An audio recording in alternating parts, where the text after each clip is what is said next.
सर्वेभ्यः अष्टाध्यायीकक्षार्थं स्वागतम्। कक्ष्यां प्रारभामहे। येनाक्षरसमाम्नायमधिगम्य महेश्वरात् कृत्स्नं व्याकरणं प्रोक्तं तस्मै पाणिनये नमः। येन धौता गिरः सां विमलैः शब्दवारिभिः तमश्चाज्ञानजं भिन्नं तस्मै पाणिनये नमः। अज्ञानान्धस्य लोकस्य ज्ञानाञ्जनशलाकया चक्षुरुन्मीलितं येन तस्मै पाणिनये नमः। वाक्यकारं वररुचिं भाष्यकारं पतञ्जलिं पाणिनिं सूत्रकारं च प्रणतोऽस्मि मुनित्रयम्। विहानस्ति वा? अथ पाणिनीयसूत्रपाठे अष्टमाध्याये द्वितीयः पादः। अथ पाणिनीयसूत्रपाठे अष्टमाध्याये द्वितीयः पादः। अथ पाणिनीयसूत्रपाठे अष्टमाध्याये द्वितीयः पादः। पूर्वत्रासिद्धम्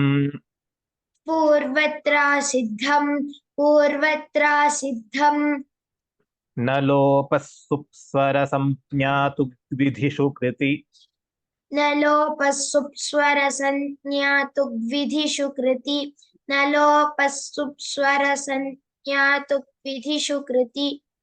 न मुने उदात्तस्वरितयोर्यणस्वरितोऽनुदात्तस्य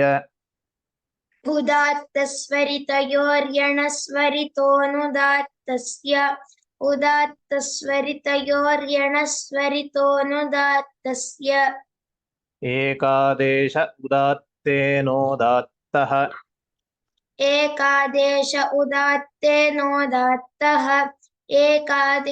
उदात्तेनोदात्तः स्वरितो वानुदात्ते पदादौ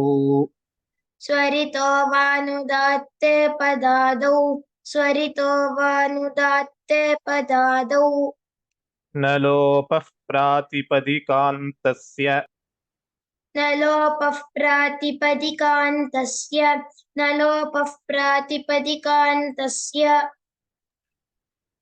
नङि सम्बुद्ध्योः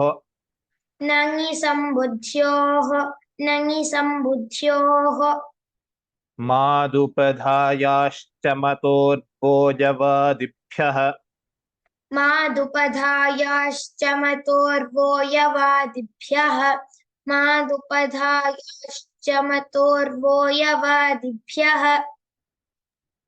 झयः संज्ञायाम्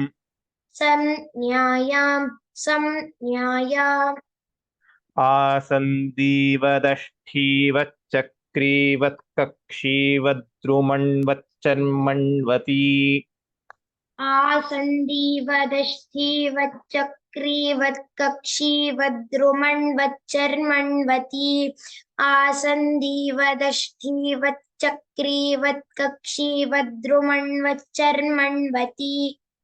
उदन्वानुदधौ च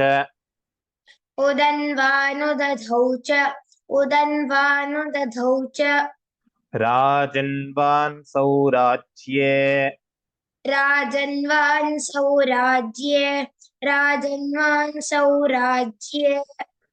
छन्दसीरः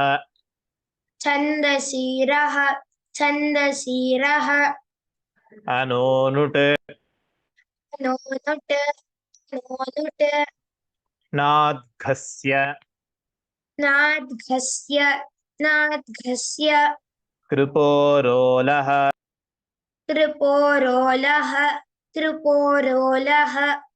उपसर्गस्यायतौ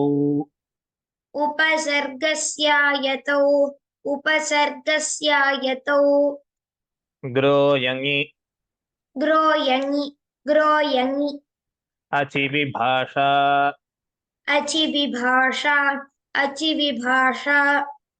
परेश्च घाङ्कयोः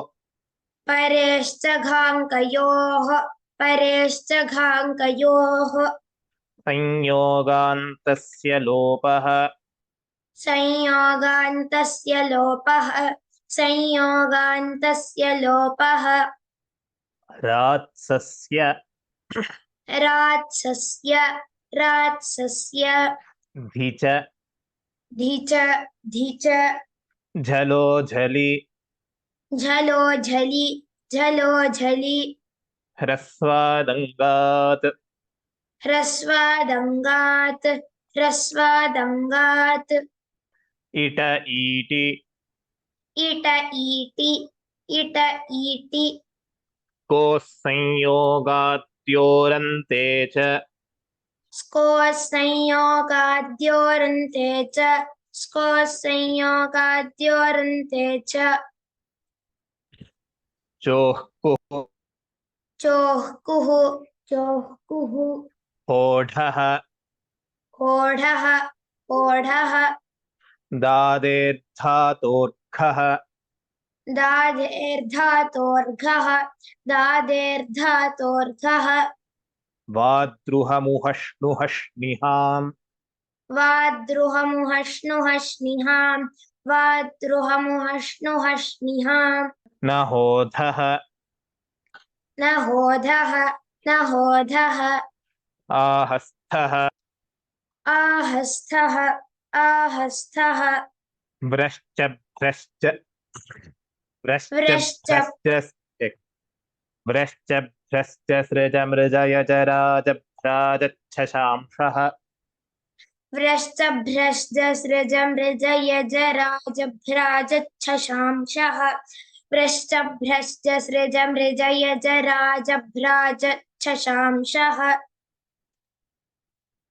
एकाचोपशोभश्झषन्तस्य स्थोः एकाचोपशोभश्झषन्तस्य स्तुवोः एकाचोपशोभश्झषन्तस्य स्तुवोः दधस्तथोश्च दधस्तथोश्च दधस्तथोश्च झलाञ्जशोन्ते झलाञ्जशोन्ते झलाञ्जशोन्ते झषस्तथोर्धोधः झषस्तथोर्धोधः झषस्तथोर्धोधः षढोः कस्सि षढोः कस्सि षढोः कस्सि रदाभ्यान्निष्ठातो नः पूर्वस्य च दः रदाभ्यान्निष्ठातो नः पूर्वस्य च दः रदाभ्यान्निष्ठातो नः पूर्वस्य च दः संयोगादेरातो धातोत्यण्वतः संयोगादेरतो धातोर्यण्वतः संयोगादेरतो धातोर्यण्वतः ल्वादिभ्यः ल्वादिभ्यः ल्वादिभ्यः ओदितश्च ओदितश्च ओदितश्च क्षियो दीर्घात् क्षियो दीर्घात् क्षियो दीर्घात् ह्योस्पर्शे ह्योस्पर्शे ह्योस्पर्शे अञ्चोनपादाने अञ्चोनपादाने अञ्चोनपादाने दिवो विजिगीषायाम् दिवो विजिगीषायाम् दिवो विजिगीषायाम् निर्वाणो वाते निर्वाणो वाते निर्वाणो वाते शुषः कः शुषः कः शुषः कः पचोवः पचोवः पचोवः क्षायोमः श्रायोमः श्रायोमः प्रस्त्योन्यतरस्याम् प्रस्त्योन्यतरस्याम् प्रस्त्योन्यतरस्याम् अनुपसर्गात् फुल्लक्षीबकृशोल्लाघाः अनुपसर्गात् फुल्लक्षीबकृशोल्लाघाः अनुपसर्गात् फुल्लक्षीबकृशोल्लाघाः नुदविदोन्दत्राघ्राह्रीभ्योऽन्यतरस्याम् नुदविदोन्दत्राघ्राह्रीभ्योऽन्यतरस्याम् नुदविदोन्दत्राघ्राह्रीभ्योऽन्यतरस्याम् नद्याख्यापृमूर्च्छिमताम् नद्याख्यापृमूर्च्छिमताम् नद्याख्यापृमूर्च्छिमताम् वित्तो भोगप्रत्यययोः वित्तो भोगप्रत्यययोः वित्तो भोगप्रत्यययोः भित्तं शकलम् भित्तं शकलम् भित्तं शकलम् ऋणमाधमर्ण्ये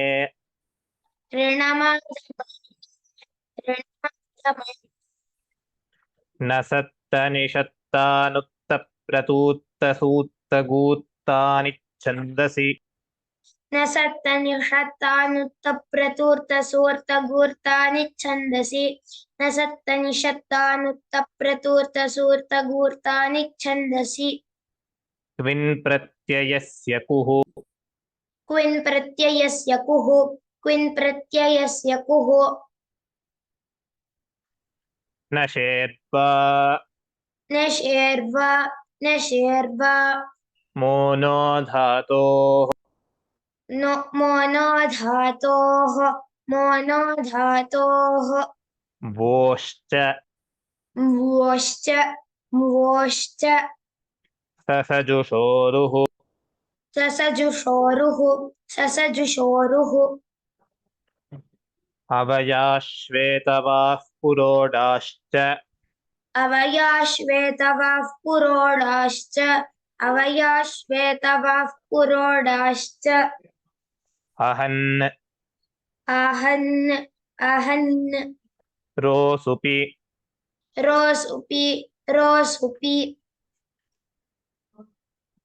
अम्नरूधरवरित्युभयथा छन्दसि अम्नरोधरवरित्युभयथा छन्दसि अम्नरोधरवरित्युभयथा छन्दसि भुवश्च महाव्याहृतेः भुवश्च महाव्याहृतेः भुवश्च महाव्याहृतेः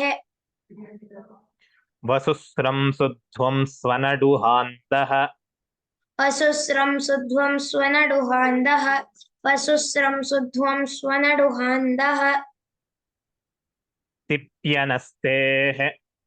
तिप्यनस्तेः तिप्यनस्तेः सिपिधातोरुर्वा सिपिधातोरुर्वा दश्च दश्च र्वोरुपधाया दीर्घ इकः र्वोरुपधाया दीर्घ इकः र्वोरुपधाया दीर्घ इकः हलि च हलि च उपधायाञ्च उपधायाञ्च नभकुर्च्छुराम् नभकुर्च्छुराम् अदसोऽसेर्दादुदोमः अदसोऽसेर्दादुदोमः एत ईद्बहुवचने एत ईद् बहुवचने वाक्यस्य टेः प्लुत उदात्तः वाक्यस्य टेः प्लुत उदात्तः प्रत्यभिवादे शूत्रे प्रत्यभिवादे शूद्रे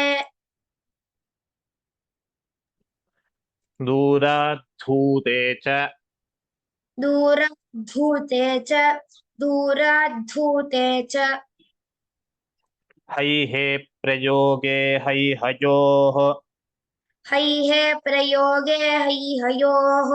हैहे प्रयोगे हैहयोः गुरोरनृतोऽनन्त्यस्याप्येकैकस्य प्राचाम्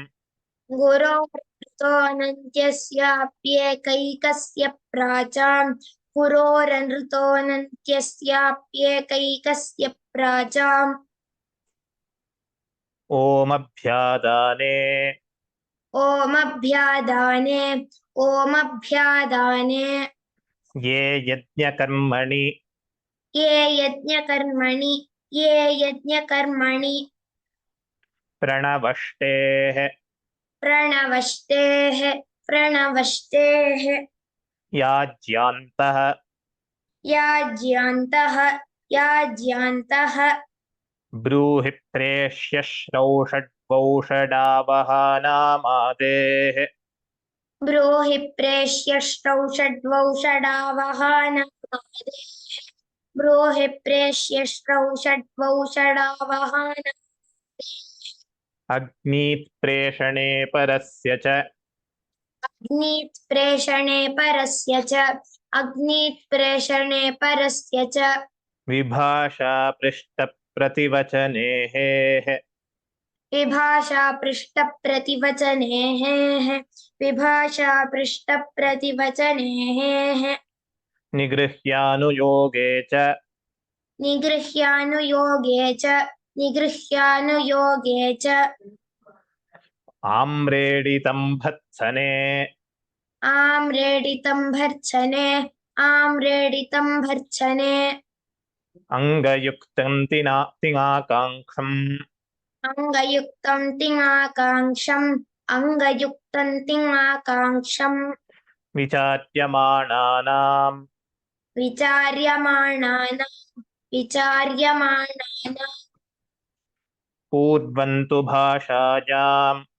पूर्वन्तु भाषायाम् पूर्वन्तु भाषायां प्रतिश्रवणे च प्रतिश्रवणे च अनुदात्तं प्रश्नान्ताभिपूजितयोः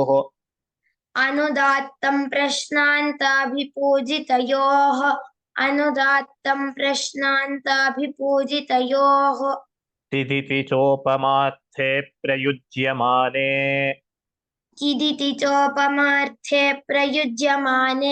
चिदिति चोपमार्थे प्रयुज्यमाने उपरि स्विदासीदिति उपरिस्विदासीदिति च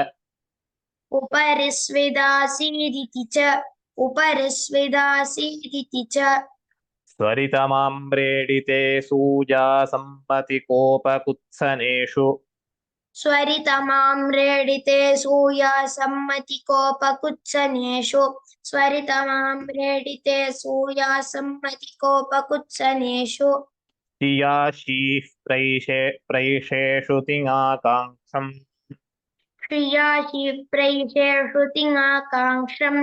श्रियाशी तिङाकाङ्क्षम् अनन्त्यस्यापि प्रश्नाख्यानयोः अनन्त्यस्यापि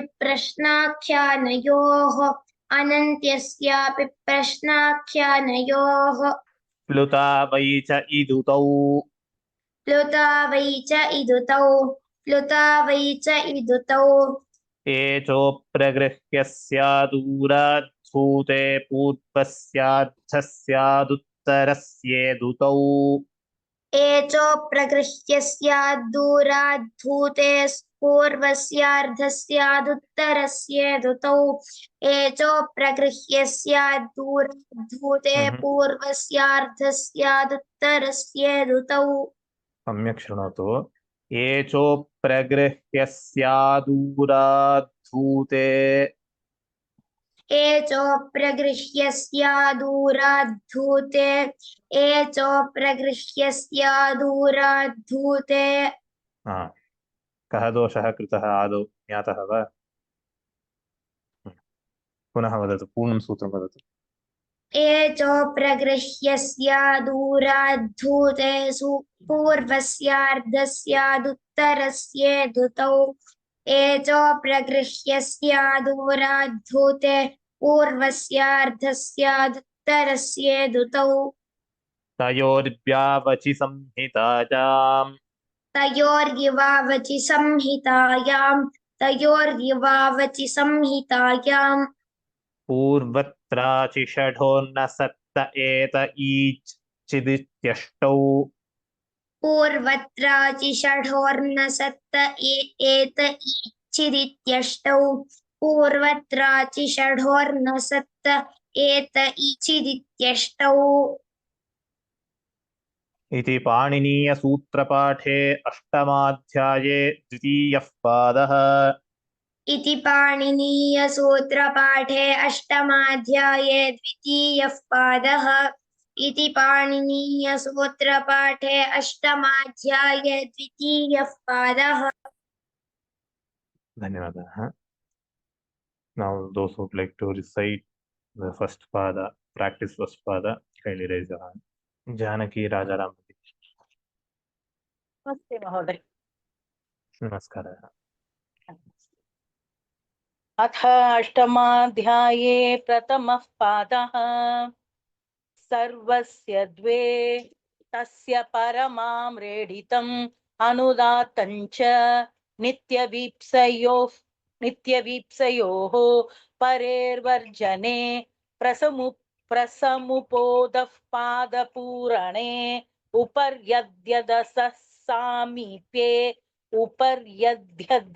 सामीप्ये वाक्यादेरामन्त्रितस्यासूया सम्मतिकोपकुत्सनभर्त्सनेषु एकं बहुव्रीहिवत् आबाधे च कर्मधारयवदुत्तरेषु प्रकारे गुणवचनस्य अकृच्छ्रे प्रियसुखयोरन्यतरस्यां यथा स्वे यथा यथं द्वन्द्वं रहस्यमर्यादावचन व्युत्क्रमण यज्ञपात्र प्रयोगाभिव्यक्तिशो पदस्य पदात् अनुधातं सर्वमपादादौ आमन्त्रितस्य च युष्मदस्मदोषष्टि चतुर्थी द्वितीयास्तयोर्वाणा बहुवचनस्य वस्नसौ ते मया धन्यवादः. धन्यवादः.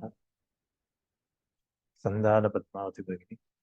अहं कण्ठस्थीकरणं कृतवती. उग्दामि वा? पूर्णं 8-1 पूर्णं वा? पूर्णं कृतवती. मध्ये पृच्छति चेत् वक्तुं शक्नोमि वा इति न जानामि. कृतवती. प्रारम्भं करोतु, अहं मध्ये मध्ये किञ्चित् पृच्छामि. अस्तु, प्रारम्भतः प्रारम्भं करोमि वा? सर्वस्य देतस्य परमां रेडितम् अनुदात्तं प्रथमं सूत्रं पुनः. सर्वस्य द्वे सर्वस्य दे तस्य परमां रेडितम् अनुदात्तं च नित्यवीप्सयोः परेर्वर्जने ने प्रसमुपोदः पादपूरणे ने उपर्यद्यदसः सामीप्ये अनुदात्तं सर्वम्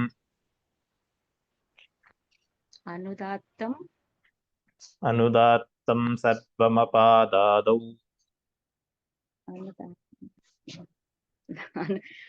अनुदात्तं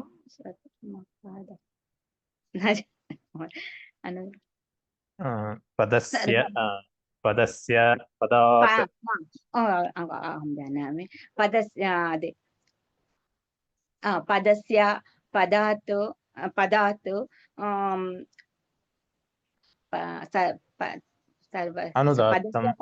अनुदात्तं सर्वमपादादौ आमन्त्रितस्य युष्मदस्मदो षष्ठी चतुर्थी द्वितीयास्त्यो स्थायो वान्नावो बहुवचनस्य वस्नसो ते मया वेकवचनस्य त्वामौ द्वितीया च न अंगाप्रातिलोम्ये. किम् एक बार मुग्धं वा? अंगाप्रातिलोम्ये 23rd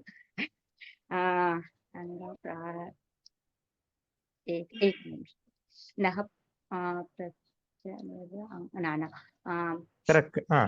प्रत्यारभ्य अहं प्रत्यारम्भे सत्यं प्रश्ने अङ्गा प्रातिलोम्ये सम्यक् वा हि च एकस्य सम्यक् छन्दस्य एकमपि साकाङ्क्षं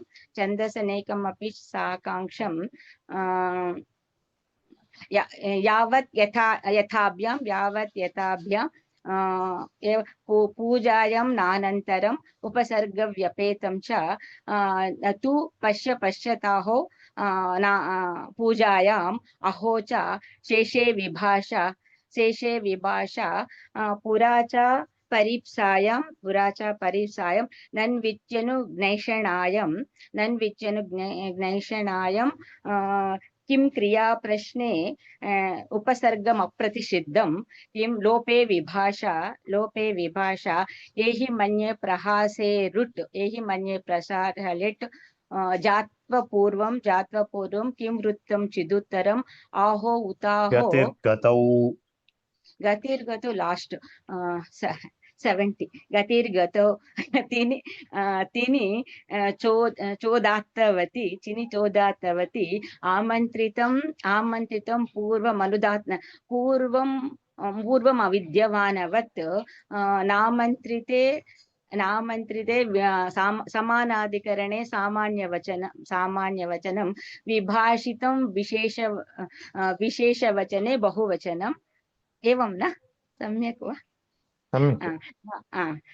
सर्वस्य बहुवचनस्य शेषे हेति 14 इति पाणिनीयसूत्रपाठे अष्टमाध्याये 2य पादः उत्तमं सम्यक् वेल् मेमरैज्ड् किञ्चित् इतोपि किञ्चित् प्राक्टिस् तद् अभ्यासेन भवति अभ्यासः धन्यवादः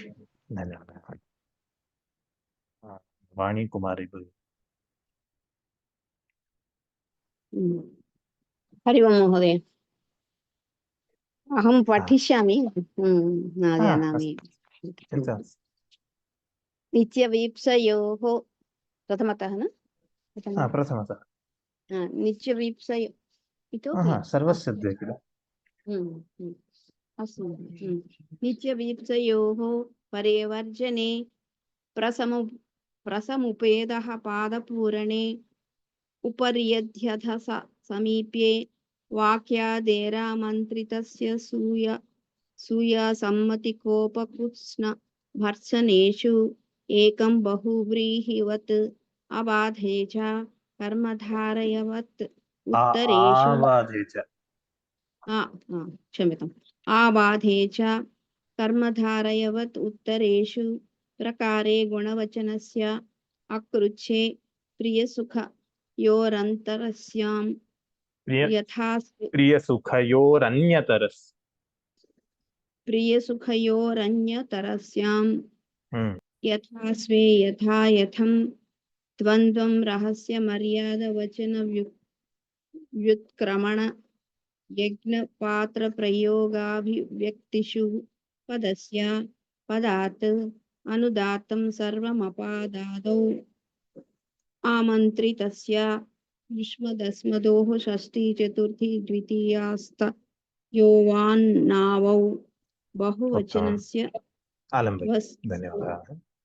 धन्यवादः सम्यक् उक्तं शारदा भगिनी महोदय बहुवचनस्य वस्नसौ तेम यावेकवचनस्य द्वामौ द्वितीयायाः न च वाहाहै वयुक्ते पश्चार्थैश्चानालोचने सपूर्वायाः प्रथमाया विभाषा तिङ्गो गोत्रादीनि भीक्ष्णययोः तिङ्गतिङ्गः नलुट् निपातैर्यदि हन्त कुविन्नेच्चेच्चण्वकच्चिद्यत्र युक्तं नः प्रत्यारम्भे सत्यं प्रश्ने स्क्रीन् उपर करोतु महोदय सत्यं प्रश्ने अङ्गाप्रातिलोम्ये हि च छन्दस्यनेकमपि साकाङ्क्षं यथाभ्यां पूजायां नानन्तरम् उपसर्गव्यपेतञ्च तु पश्यताहैः पूजायाम् अहो च शेषे विभाषा धन्यवादः पुरा च सम्यक् उक्तं धन्यवादः धन्यवादः महोदय। हेमावती शङ्कर भगिनी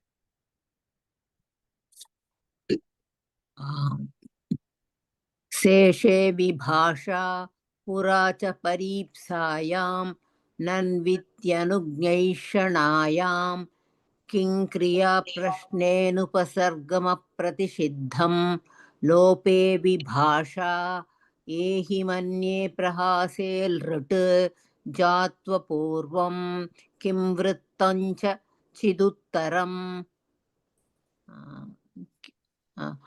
आहो उताहो चानन्तरं शेषे विभाषा गत्यर्थलोटाल् ऋण्ण चेत्कारकं सर्वान्यत् लोट् च विभाषितं सोपसर्गमनुत्तमं हन्त च आम एकान्तरमामन्त्रितमनन्तिके यद्दितु परं छन्दसि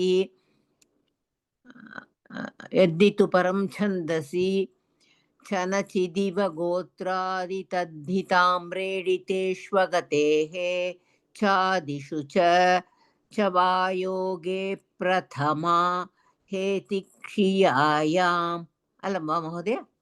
अलं धन्यवादः धन्यवादः। वेङ्कटरामन् महोदय अहेति विनियोगे च चाहलोपयेवत्यवधारणं छादिलोपे विभाषा वैवावेति छन्दसि वैवावेति च छन्दसि वैवावेति च छन्दसि एकान्याभ्यां समर्थाभ्यां यद्वृतान् नित्यं पूजनात् पूजितमनुदातं सगतिरपि तिङ् कुत्सने च सुप्य योगात्रदौ सुप्यगोत्रादौ कुत्सने च सुप्योगात्रादौ गतिर्गतौ तिङि सोदात्तवति आमन्त्रितं पूर्वमविद्यमानवत् नामान्त्रिते समानाधिकरणे सामान्यवचनं विभाषितं विशेषवचने बहुवचनम् सर्वस्य बहुवचनस्य शेषे अहेति चतुर्दश इति पाणिनीय सर्वस्य बहुवचनस्य शेषे अहेति चतुर्दश इति पाणिनीय सूत्रपाठे अष्टमाध्याये प्रथमपादः। धन्यवादः महोदय। धन्यवादः अनुराधा भगिनी अहं पठामि वा? अतः पाणिनीय सूत्रपाठे अष्टमाध्याये एकं क्षणम् others kindly mute yourself Anuradha भगिनी अथ पाणिनीय सूत्रपाठे अष्टमाध्याये प्रथमः पादः सर्वस्य द्वे तस्य परमाम्रेडितम् अनुदात्तञ्च नित्यवीप्सयोः परेर्वर्जने प्रसमुपोदः पादपूरणे उपर्यध्यधसः सामीप्ये उपरि करोति वा स्क्रीन् अष्टमः वाक्यादेरामन्त्रितस्यासूया सम्मतिकोपकुत्सन भर्त्सनेषु एकं बहुव्रीहिवत् आबाधे च कर्मधारयवत् उत्तरेषु प्रकारे गुणवचनस्य अकृच्छ्रे प्रियसुखयोरन्यतरस्यां यथा स्वे यथा यथं द्वन्द्वं रहस्य मर्यादा वचन व्युत्क्रमण यज्ञ पात्र प्रयोगाभिव्यक्तिषु उपरि करोति वा स्क्रीन् पदस्य पदात् अनुदात्तं सर्वमपादादौ आमन्त्रितस्य च युष्मदस्मदो षष्टि चतुर्थी द्वितीयास्तयोर्वान्नावौ। धन्यवादः। धन्यवादः। सम्यक् उक्तं, धन्यवादाः। आने मिडि भगिनी। नमस्ते। नमस्कारः। 21. Yes. Okay.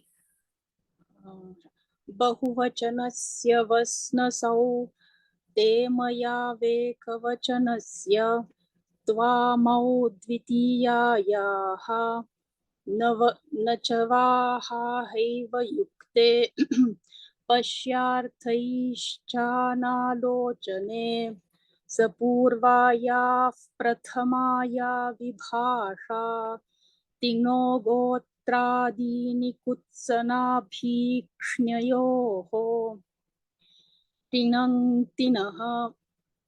नलुट् तिङः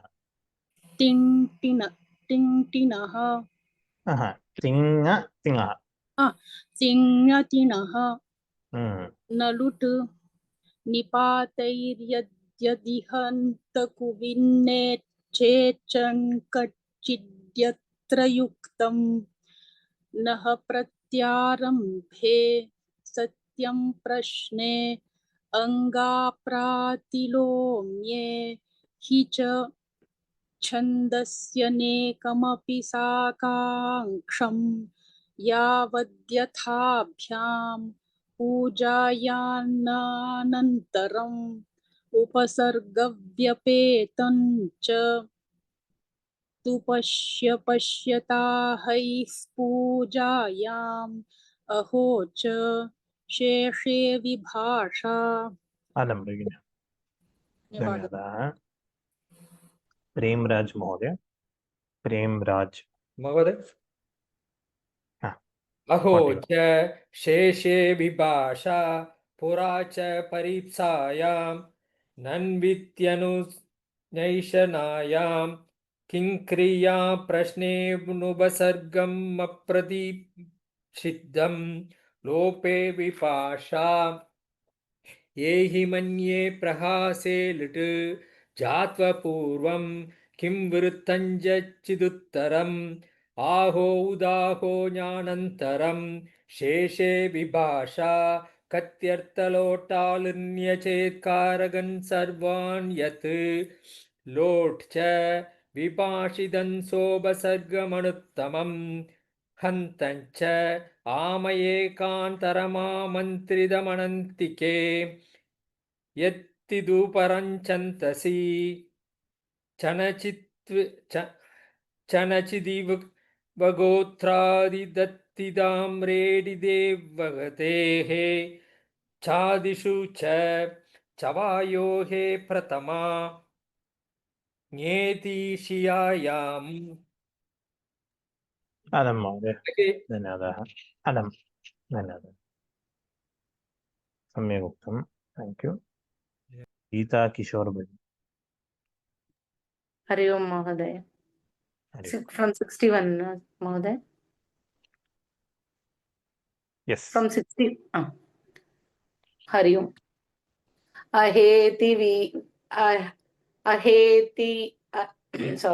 अहेति विनियोगे च चाहलोप एवत्यवधारणं चादिलोपे विभाषा वैवावेत्ति च छन्दसि एकान्याभ्यां समर्थाभ्यां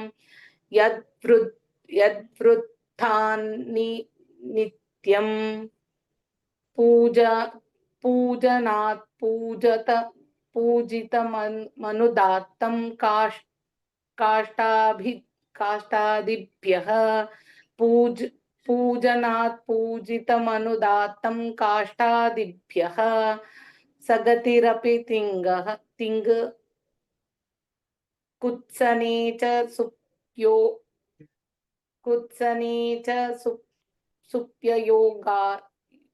सुप्यगोत्रादौ क्षम्यतां कुत्सने च सुप्यगोत्रादौ गतिर्गतौ तिङ्गिचोदात्तवती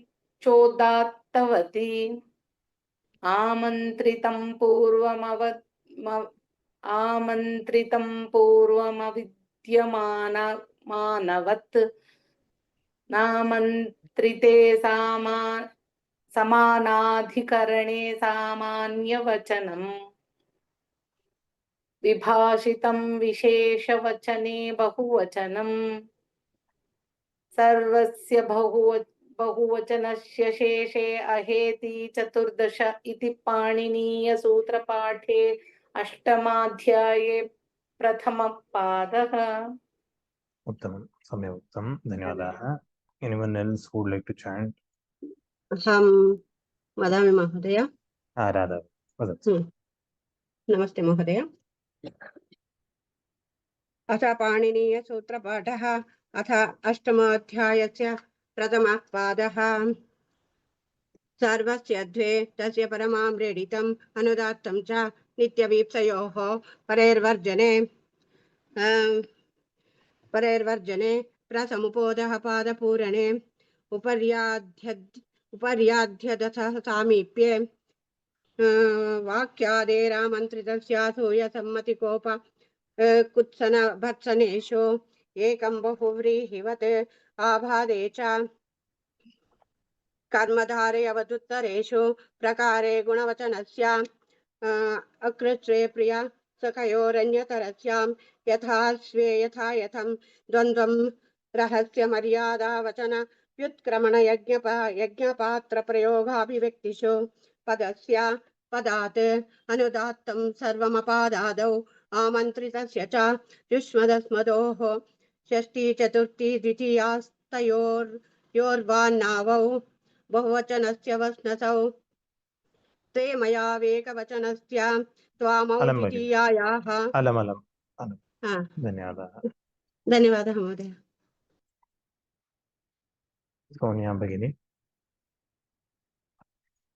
नमस्कारः।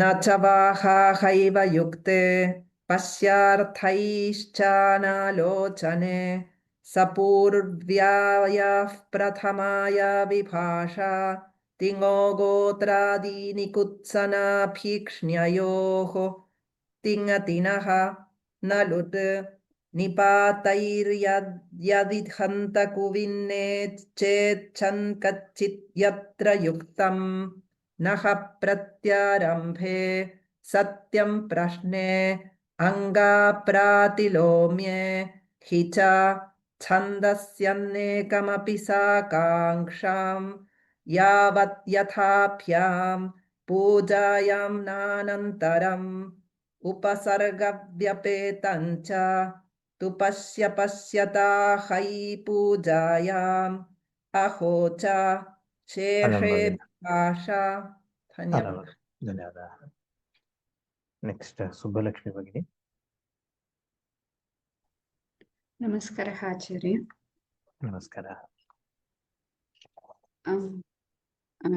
अहो च शेषे विभाषा पुरा च परीप्सायां नन्वित्यनुज्ञैषणायां किं क्रिया प्रश्नेनुपसर्गमप्रतिषिद्धं लोपे विभाषा एहि मन्ये प्रहासेल्ऋट् जात्वपूर्वं किं वृत्तं च चिदुत्तरम् आहो उताहो चानन्तरं शेषे विभाषा गत्यर्थ।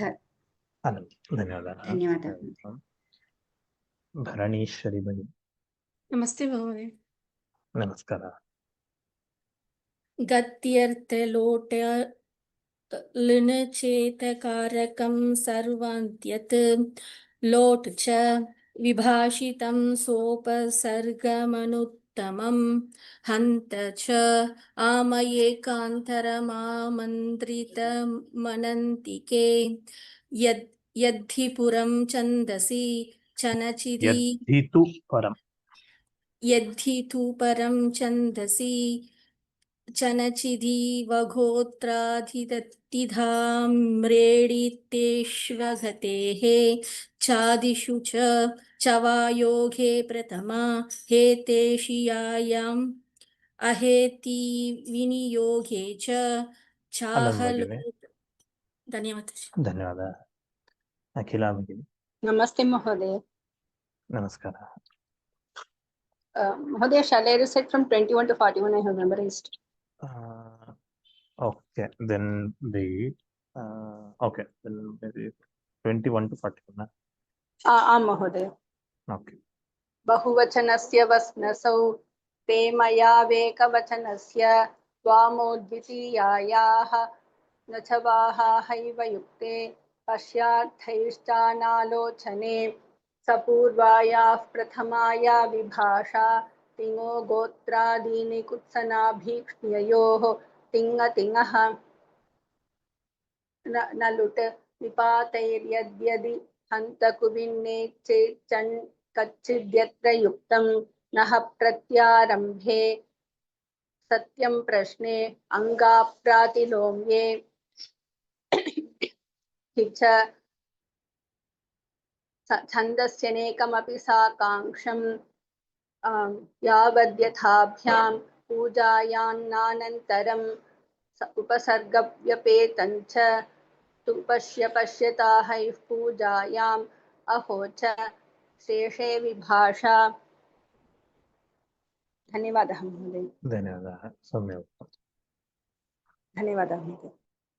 धन्यवादः. Okay, till 61 we have to. Subbulakshmi Bhagini, would you like to tell from 61? आं महोदय. कुत्रतः आरम्भः? आहेति. 61.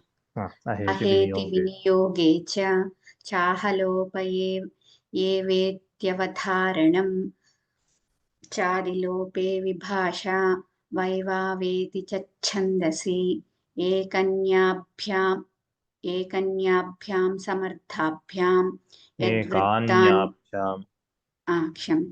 एकान्याभ्यां समर्थाभ्यां यद्वृत्ता नित्यं पूजनात् पूजितमनुदात्तं काष्ठादिभ्यः सगतिरपि तिङ् कुत्सने च सुप्यगोत्रादौ गतिर्गतौ तिङ्गिचोदात्तवती आमन्त्रितं पूर्वमविद्यमानवत् नामन्त्रिते समानाधिकरणे सामान्यवचनं विभाषितं विशेषवचने बहुवचनं सर्वस्य बहुवचनस्य शेषे अहेति चतुर्दश इति पाणिनीयसूत्रपाठे अष्टमाध्याये प्रथमः पादः. धन्यवादः. Okay, with this we will end today's class. सर्वेषाम् अभ्यासः जातः. येनाक्षरसमाम्नायमधिगमहेश्वरात् कृत्स्नं व्याकरणं प्रोक्तं तस्मै पाणिनिये नमः. लोकाः समस्ताः सुखिनो भवन्तु. सर्वेभ्यः धन्यवादाः. अग्रिमकक्षायां पुनः मेलिष्यामः. धन्यवादः महोदय. धन्यवादः. धन्यवादः. धन्यवादः. धन्यवादः.